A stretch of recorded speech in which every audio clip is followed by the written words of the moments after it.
Olá, pessoal. Eu sou a doutora Erika Becker. Vou conversar hoje com a doutora Laura Maia, também médica do Corpo Clínico da Huntington Procriar. O nosso assunto de hoje, então, é produção independente. As normas do Conselho Federal de Medicina, elas foram se adequando ao longo do tempo para acompanhar as mudanças que foram acontecendo na sociedade.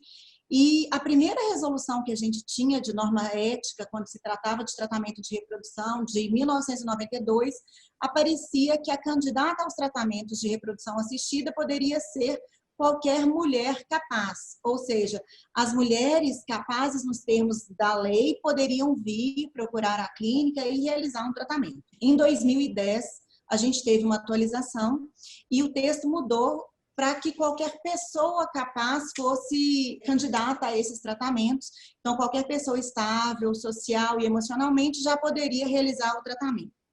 Em 2013, numa nova atualização, foi incluído nesse parágrafo de quem poderia realizar os tratamentos, já os casais homoafetivos e as pessoas solteiras. Então, qualquer pessoa solteira, capaz, poderia realizar o tratamento. E em 2015, nesse mesmo parágrafo, foi acrescentado a possibilidade de gestação compartilhada em união homoafetiva feminina, onde não houvesse infertilidade. Quer dizer, eu passo a poder tratar os casais homoafetivos sem ter um diagnóstico de infertilidade e com uma gestação compartilhada. Quer dizer, onde eu poderia pegar o óvulo de uma paciente, fazer a fertilização em laboratório e colocar o embrião no útero da outra paciente. Mas em 2017, na última atualização que a gente teve da norma técnica do Conselho Federal de Medicina, a cessão temporária de útero, quer dizer, a gestação de substituição, aparece como uma possibilidade para pessoas solteiras. Quer dizer, a partir daí eu tenho mais um grupo de pessoas podendo ser candidato a esses tratamentos.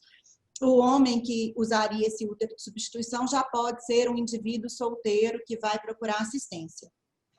E aí, com todas essas mudanças da sociedade e todas as novas regulamentações, a gente vai tendo um rol cada vez maior de pessoas podendo ter acesso a esses tratamentos.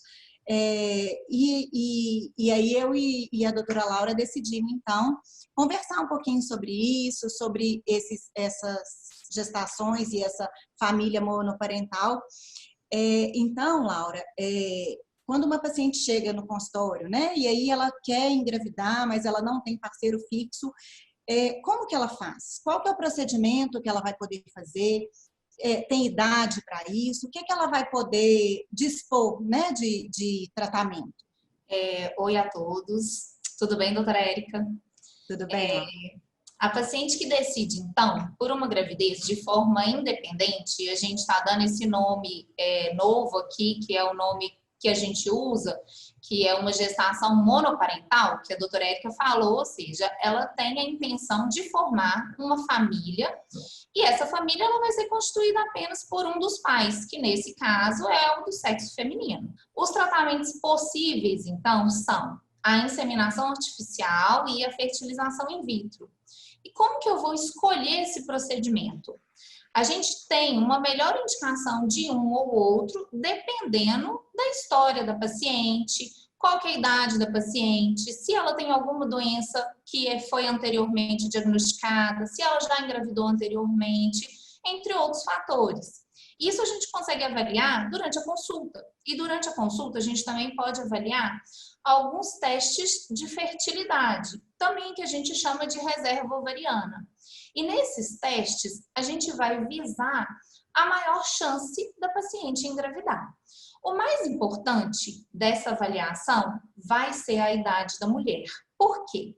É a idade dos nossos óvulos. E é isso que faz com que essa paciente vai ter uma maior chance de sucesso para engravidar em um tratamento ou no outro tratamento, que é a inseminação ou a fertilização in vitro. Não tem uma idade ideal para a gente poder falar com o paciente para ela ser submetida a uma técnica de reprodução assistida, mas como a gente já sabe, após os 40 anos, as taxas de gravidez elas vão diminuindo consideravelmente.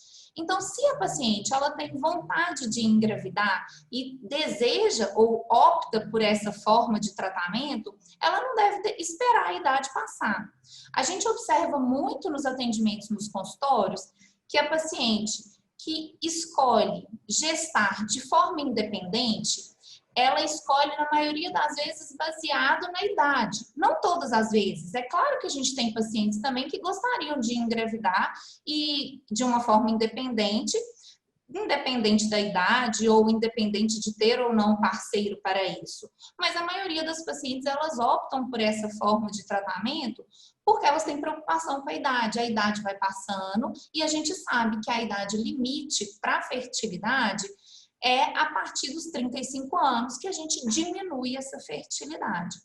E também quando a paciente não tem um parceiro nessa idade, então ela opta por essa modalidade de tratamento. Outros critérios também são levados em consideração. Existem as questões financeiras. As pacientes se preocupam em como vão custear, então, uma família. Existem questões religiosas que elas devem também discutir e pensar se realmente é a melhor opção. Existem as questões relacionadas com a parte familiar, ou seja, a aceitação pela família dessa forma de tratamento, e também a estabilidade emocional dessa paciente a partir do momento que ela toma essa decisão. Então, eu expliquei um pouquinho como que a paciente vai fazer esse tratamento, como que a gente vai avaliar a melhor forma de tratamento. Mas, como falado anteriormente, ela vai precisar de um sêmen doado. E como que é feito essa questão do sêmen? Existe como recorrer a um banco de sêmen? Como que funciona essa doação do sêmen? Doutora Érica, pode falar um pouquinho para a gente? Então, Laura, igual você falou, a paciente, quer dizer, a paciente feminina, né, que vem ao consultório para poder engravidar e que ela já foi avaliada e já foi definido o tratamento, ela pode ser submetida tanto a uma inseminação quanto uma fertilização in vitro, dependendo da idade, dos fatores, dos resultados de exame, mas seja um ou outro procedimento, ela vai precisar de um sêmen, né? Ela vai precisar recorrer a um banco de sêmen. Na nossa legislação, essa doação ela é anônima, então por isso a gente precisa dos bancos de sêmen. Eu vou até um banco e vou escolher o sêmen por uma questão de característica, a paciente tem a opção de escolher, ela vai conseguir achar dados desse sêmen no banco, do doador, cor de pele, cor de olho, altura, e o mais importante é a parte médica, né? O indivíduo saudável que fez essa doação. A gente tem uma diferença entre o sêmen que é usado para inseminação e o sêmen que é usado para fertilização. Por isso, na hora que eu vou fazer essa escolha no banco de sêmen, eu preciso já saber da indicação da paciente, né? Ela tem que passar pela consulta para saber o que ela vai fazer, para depois ela ir ao banco de sêmen, ela não tem como inverter isso. E eu posso escolher o meu banco de sêmen, a gente tem banco de sêmen nacional, a gente tem banco de sêmen internacional. O importante é que a clínica onde ela vai realizar o tratamento tem que estar em contato com esse banco de sêmen, tem que ter contrato, todas as vias regulamentadas, porque é um material biológico, então é importante o transporte tem que ser feito por uma empresa contratada, que vai atender a todos os requisitos da Anvisa, né, para que esteja tudo certinho, mas ela aí vai escolher esse sêmen e a gente vai fazer um contrato com o banco de sêmen para trazer o material para o tratamento. Algumas vezes a gente escuta no consultório a paciente que decidiu engravidar, e aí como é uma preocupação da mulher com a idade, às vezes ela vai conversando com um amigo, com um conhecido que tem vontade de engravidar, mas onde ela não tem uma relação afetiva, e chega no consultório com a proposta de poder engravidar do sêmen desse amigo que se propôs a ajudar, né, já que ela estava preocupada com a idade. Isso não pode ser feito, isso não é considerado uma doação de sêmen, né? Assim, então, se ela quiser usar o sêmen do amigo, do conhecido, ela está fazendo um tratamento de fertilização in vitro, aí já não é uma gestação monoparental, né? Assim, não é uma produção independente que seja só dela. Porque quando eu conheço a fonte do gameta, essa segunda pessoa é o segundo pai ou a segunda mãe. Então, para a gente falar em produção independente, esse sêmen tem que estar vindo de uma doação anônima de gameta. Quer dizer, é uma pessoa que não vai assumir nenhum tipo de responsabilidade com essa gestação vai ser só da minha paciente, mas se eu tenho um doador conhecido, ele está assumindo todos os direitos e responsabilidades dessa gravidez e, portanto, não vai configurar uma produção independente, né? E aí a gente está falando aqui paciente do sexo feminino, que tem útero, que tem ovário, que ela vai precisar do banco de sêmen. E se eu tiver um paciente do sexo masculino, já que na nossa última resolução qualquer indivíduo vai poder tratar, como que eu faço com aquele paciente masculino que também tem esse desejo de ser pai e que quer procurar o que ele vai poder fazer, ele pode tratar, qual que é a técnica indicada para ele, doutora Laura? A gente entende que os homens solteiros, eles têm uma incapacidade de conceber por uma questão estrutural. Então, portanto, eles vão precisar de fazer tratamento. E nesse caso, o tratamento indicado vai ser a fertilização in vitro. O paciente ele tem apenas um dos gametas, que é o espermatozoide, e vai ser utilizado no tratamento. Então, nós vamos precisar de utilizar, assim como as pacientes do sexo feminino, nós vamos precisar de utilizar o outro gameta que deve ser doado, ou seja, a gente precisa de utilizar o óvulo doado. A escolha da doadora de óvulos, ela deve respeitar alguns critérios, e o critério mais rigoroso que a gente tem é o limite de idade. Então, a gente deve utilizar óvulos, ou seja, as doadoras de óvulos, elas devem ter no máximo 35 anos. Por quê? Como a gente falou anteriormente, é uma idade em que as mulheres começam a diminuir a reserva do ovário, a qualidade desses óvulos que estão no ovário, então diminuem também a chance desses óvulos serem fecundados e virar um embrião e uma gravidez. A gente gostaria que os óvulos doados, eles fossem óvulos com maior capacidade para que a paciente que vai recebê-los ou o paciente possa engravidar. E no caso, então, da gravidez, como assim o paciente engravidar? Nós vamos precisar de uma outra pessoa que possa gestar para esse paciente. E isso a gente chama de gestação de substituição ou cessão temporária do útero. Nos casos de tratamento de fertilização in vitro, que uma pessoa passaria pelo procedimento de engravidar por outra pessoa, a gente teve uma mudança na resolução de 2017, em que destaca que as pessoas solteiras também podem fazer esse tratamento de gestação de substituição. E a paciente que será a cedente do útero que vai engravidar, ela deve ser parente da outra pessoa que está solicitando o tratamento em até 4º grau de consanguíneo, que isso significa até primo, ou seja, pode ser mãe, pode ser filha, pode ser tia, pode ser sobrinho, sobrinha e pode ser prima.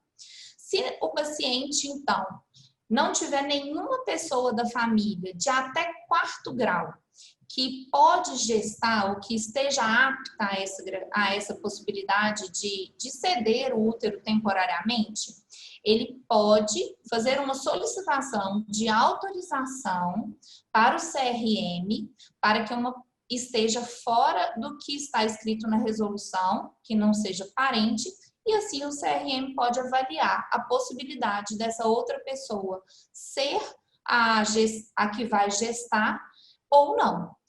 E aí, como que a gente precisa, então, de fazer essa solicitação? Doutora Érica, na sua experiência de solicitações anteriores, como que a gente faz esse pedido para o CRM? Eu preciso fazer uma avaliação do meu paciente, do ponto de vista emocional, se ele vai estar bem para receber esse filho. Então, ele vai ter que ter um laudo do médico e um laudo da psicologia. Então, vai ser uma avaliação, muitas vezes, multidisciplinar, onde eu vou envolver a equipe médica, vou envolver a equipe de psicologia. Aí eu vou ter que trazer para essa avaliação a pessoa candidata a cedente do útero. Essa pessoa tem que passar pela avaliação médica, pois ela não pode ter nenhum problema de saúde, eu não posso estar submetendo ela a nenhum risco quando ela engravidar. Ela tem que ter um útero saudável para receber essa gravidez e tem que entender como que vai funcionar, porque a gente vai ter umas questões legais também dessa filiação, né? Ela saber que ela está gestando para uma outra pessoa. E aí a gente vai conversar com ela sobre os riscos envolvidos na gravidez, o que pode vir dessa ação, né, de ceder o útero, e também ela vai ter um laudo, então, no final de toda a avaliação do médico e da psicologia. Se essa pessoa que for excedente do útero for casada ou tiver um parceiro fixo, nós precisamos de trazer o parceiro dela também para avaliação.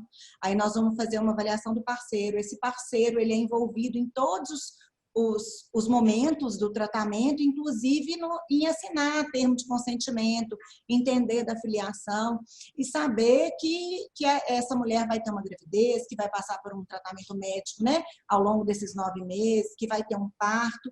Então, a gente envolve muito mais pessoas no tratamento. A gente tendo o laudo do paciente, da cedente do útero e do eventual parceiro dessa cedente do útero, a gente abre um processo no Conselho Federal, no Conselho Regional de Medicina.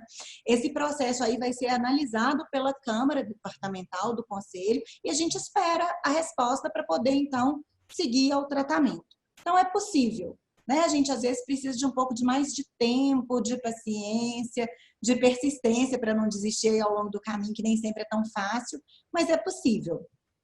A gente tem que lembrar que as tecnologias estão aí para serem usadas, a evolução da sociedade fez com que a gente tivesse diversos arranjos familiares, mas as funções básicas, assim, de mãe, de pai, de cuidar, educar, colocar limites e amar essa criança, ela existe, né? Então, uma coisa que a gente tem que avaliar e que o paciente tem que saber é que ele tem que estar pronto para assumir isso aí. E aí, esse aspecto emocional é muito importante, né, doutora Laura, assim, como que é feito, como é que é a sua experiência com essa parte também, o que você acha que a gente tem aí que colocar para os pacientes? A decisão dessas pacientes em realizar um tratamento ou uma produção independente, né, ela, na maioria das vezes, ela não é uma decisão fácil. E as pacientes, elas precisam de ser compreendidas de uma forma ética, de uma forma social e acompanhadas psicologicamente. A maneira como a ausência do parceiro ela é vivenciada nas relações, elas vão também ser estabelecidas entre a mãe e o filho, ou entre o pai e o filho. Sejam elas as relações como uma frustração por não ter um parceiro, ou até mesmo por uma sensação de autossuficiência, que você pode fazer tudo sozinho, né? E a gente observa muito que a decisão de engravidar de forma independente mudou atualmente, ou seja, para alguns homens, a paternidade, ela tornou-se uma questão agradável, uma questão que te dá prazer, e não só uma obrigação como era encarada muitos anos atrás. E as mulheres, na maioria das vezes, elas ainda têm a gravidez ou a maternidade como uma identificação feminina fundamental. Então, elas precisam de realizar essa parte para que consiga manter emocionalmente bem. E nesse novo contexto de escolha, né? É uma escolha tornar-se mãe sozinho ou pai sozinho, a gente tem que considerar também a importância da família nesse contexto e de uma rede de apoio também, para um melhor cuidado e uma melhor inserção social dessa criança. Então, elas precisam de ter um amparo para que isso desenvolva de uma forma mais natural possível, porque barreiras elas vão encontrar aí ao longo desse caminho, com certeza. Se esse é o seu sonho, então, vamos agendar uma consulta, vamos receber orientações, estamos aqui prontos para um atendimento multiprofissional, médico e psicológico. E muito obrigada, doutora Érica, por compartilhar conosco essa expertise aí neste momento, neste bate-papo sobre produção independente. Muito obrigada, doutora Érica. Obrigada, doutora Laura. Até mais a todos.